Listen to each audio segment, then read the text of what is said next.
Alors, les vacances de février commencent aujourd'hui, ce soir, pour certains. On sait que c'est le temps fort de la saison pour les stations de ski. Bonjour Laurent. Bonjour David. Laurent Saillard, journaliste au magazine Le Revenu. Est-ce que c'est pour autant judicieux, c'est bien dire en vacances évidemment, est-ce que c'est judicieux pour autant et même rentable d'investir dans l'immobilier à la montagne? On entend de plus en plus que les prix sont de plus en plus chers, hein. Alors, en tout cas, effectivement, on peut se poser la question parce que vous vous rappelez quand même le contexte, David. Hein, c'est que la saison dernière, on a eu l'arrêt des remontées mécaniques, et donc beaucoup de stations fermées, hein, dans l'impossibilité de fonctionner, les restrictions sanitaires. On avait aussi la fermeture brutale des frontières avec le Royaume-Uni, donc ça avait une partie de la clientèle qui était du coup dans l'impossibilité de venir. Bon, tout ça, ça avait bien sûr la saison dernière fortement réduit la fréquentation dans les stations de montagne. Si vous y ajoutez les craintes sur le dérèglement climatique, l'affaiblissement de l'enneigement, c'est vrai qu'a priori on pouvait se dire bon bah c'est mal barré pour la montagne et les stations de ski. Et alors en fait c'est assez étonnant parce que les premiers chiffres qui sortent de plusieurs sources d'ailleurs, semble montrer que ce dynamisme, après ce coup d'arrêt au fond de la saison 2020-2021, le dynamisme de ces zones est vite revenu. Alors, il y a d'abord la Fédération nationale des agents immobiliers, la FNAIM, qui fait état d'une hausse de 8% des prix de l'immobilier en moyenne. Alors, ça inclut certainement bien sûr l'effet de rattrapage par rapport au coup d'arrêt. Et je pense que c'est une hausse qu'il faut comprendre comme une hausse un petit peu lissée là sur les dernières années, mais bon, c'est quand même un chiffre très positif, plus 8%. Alors il nous donne des indications avec des prix médians autour de 6 500 € par mètre carré en Savoie et en Haute-Savoie, dans les grandes stations de la Tarentaise, bien sûr, ça on le sait, hein, on peut donc toujours atteindre 12 000 € par mètre carré sur certains biens haut de gamme. C'est pas un peu surprenant quand même, cet emballement des Alors prix c'est vrai. post-crise pandémique? C'est vrai qu'on ne s'attendait pas forcément à ça. On pensait que, dans le contexte général, qui est quand même celui aussi de l'aléa climatique, hein, c'est-à-dire que même si les stations développent la neige de culture, essayent de diversifier les activités en dehors du ski pour séduire des clientèles plus larges, on pouvait se dire, bon, quand même, le tourisme a beaucoup souffert, et puis dans cet univers, dans cet environnement, pardon, c'est pas forcément bon. Alors, il semblerait que la crise sanitaire nous a une fois de plus surpris, comme elle nous a surpris d'ailleurs pour le marché immobilier en général. C'est-à-dire que là, la montagne a été perçue comme l'accès direct à la nature, les grands espaces, autant de raisons finalement de s'éloigner de la crise sanitaire. Donc la montagne, c'est effectivement l'hiver, mais ça peut être aussi d'ailleurs l'été. Donc finalement, on revient sur les grands fondamentaux structurels, c'est-à-dire que les massifs français, hiver comme été, c'est une valeur sûre. Vous rappelez, David, que la France est, avec l'Autriche, la première destination européenne pour le ski et la montagne en général. Quand il n'y a pas de crise sanitaire et que les stations sont ouvertes, en année normale, on va dire, c'est 10 millions de personnes qui viennent dans les domaines français chaque année, et dedans, il y a quand même 8 millions de pratiquants des sports de glisse.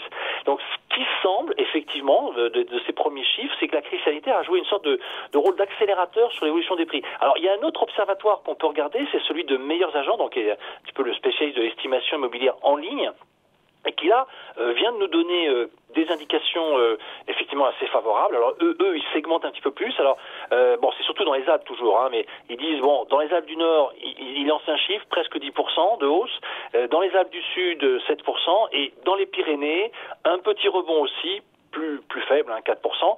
Alors c'est vrai que on peut se dire qu'il y a là aussi un effet de rattrapage par rapport au trou d'air de l'an dernier, mais c'est vrai qu'en même temps il y a toujours cette grande diversité des prix, hein, parce que bien entendu dans le Massif central on va être à 2000 et quelques euros le mètre carré en moyenne, et puis dès qu'on va dans les Alpes du Nord on se rapproche des 5000, 6000, et puis vous allez sur des prix comme je sais pas, 7400 en moyenne à la Clusaz, 8600 à Méribel, et bien sûr la plus chère de France c'est toujours Val d'Isère, hein, où là selon Meilleurs Agents, mais ça recoupe aussi le chiffre de la FNAIM, on va être à peu près en moyenne 12 500, 12 600 € par mètre carré. Pardon de venir doucher un petit peu tous ces chiffres, mais si on parle des résidences de tourisme, on sait que la fréquentation a quand même drôlement souffert, hein.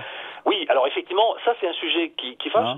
Il n'y a pas que des bonnes nouvelles, parce que on pourrait dire d'ailleurs que dans ce contexte, c'est plutôt la pleine propriété qui sort renforcée comme modèle d'acquisition de l'immobilier en montagne, notamment comme placement.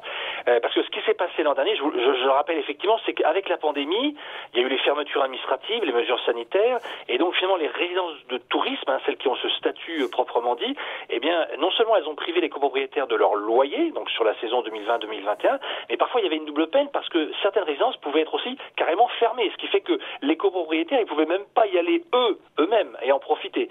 Bon, alors il y a eu effectivement je dirais une longue période d'incertitude avec une suspension des loyers dans Je vous coupe, Laurent, mais on a eu le patron Pierre et Vacances qui est venu voir sur ce plateau et qui m'a dit, je me rappelle, avoir négocié avec la plupart des propriétaires des abandons de loyer de, je crois que c'est 5 mois. Hein.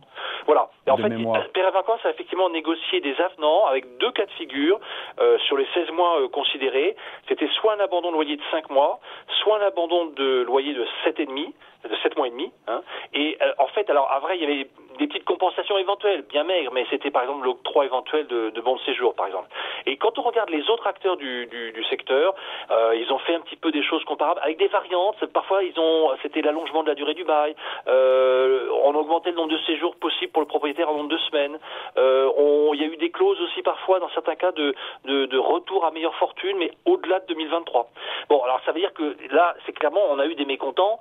C'est pour ça que certains investisseurs privés de leur loyer ont préféré rejoindre des institutions de défense des copropriétaires, intenter des actions en justice. On verra. Bon, il y a quelques premiers jugements qui effectivement leur sont plutôt favorables.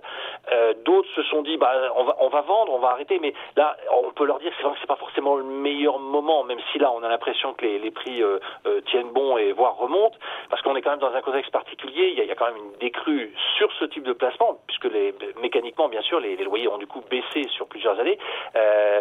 Et puis il y a la moindre fréquentation à la station. Donc il faut déjà trouver un acheteur.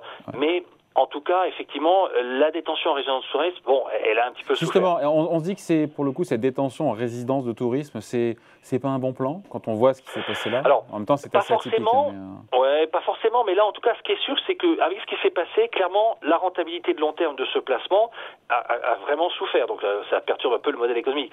On rappelle juste qu'effectivement, souvent, les gens qui ont acheté ce type de logement, souvent neuf, en état d'achèvement, ou parfois après sur le marché secondaire, ils étaient souvent attirés, en tout cas pour le neuf, par les avantages fiscaux.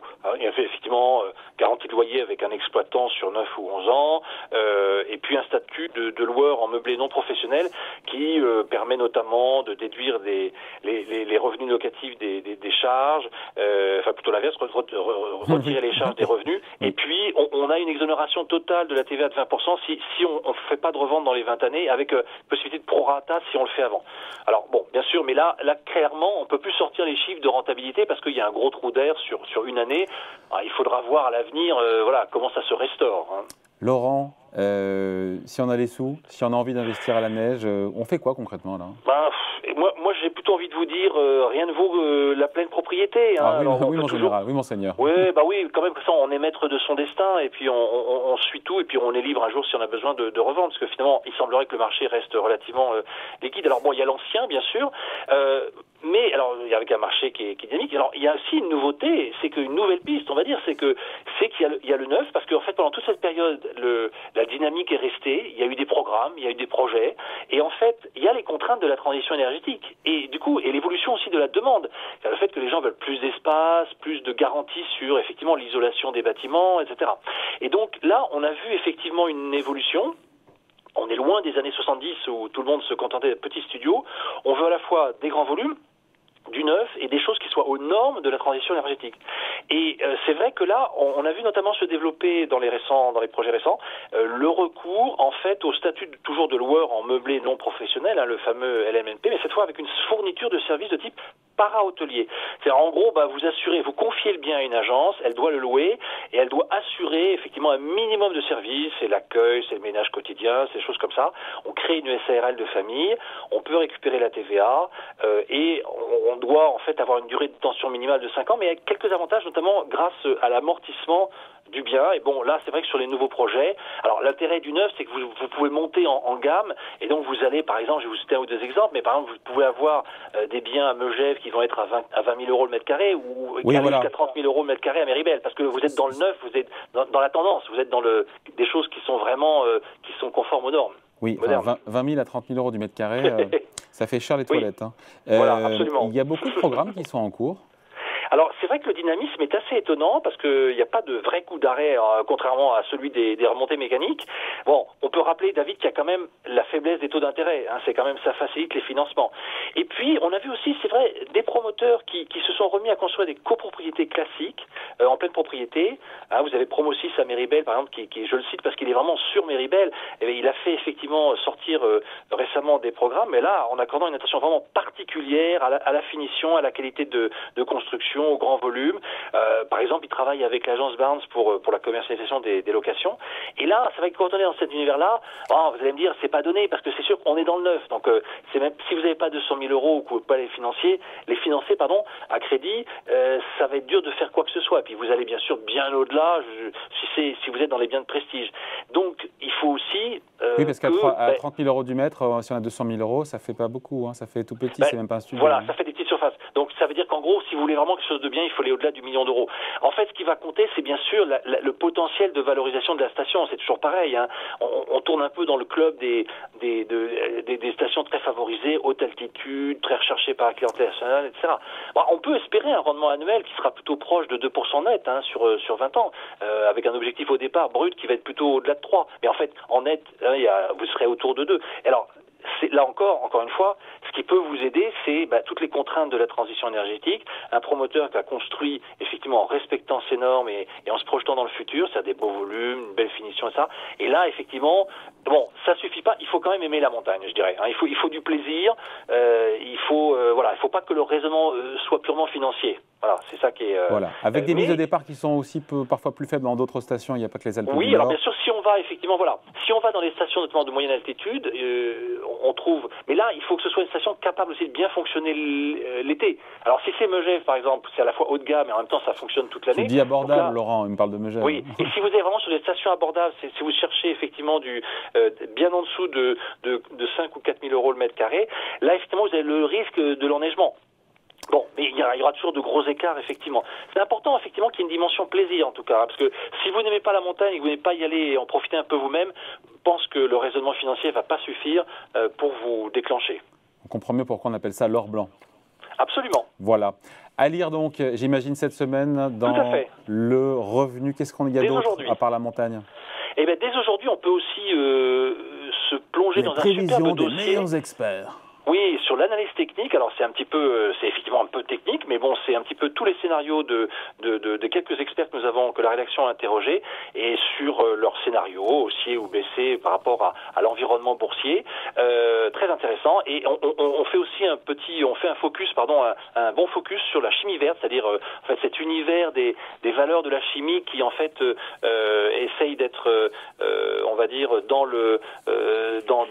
la perspective de ne pas utiliser forcément les énergies fossiles. Et là, on fait le point sur cette valeur en particulier, sur ces alternatives donc dans l'univers de la chimie. Voilà donc pour ces nouvelles pistes pour investir à la montagne, c'est-à-dire notamment dans le revenu de cette semaine. Merci beaucoup Laurent. Salut. Merci David. Bye. Au revoir.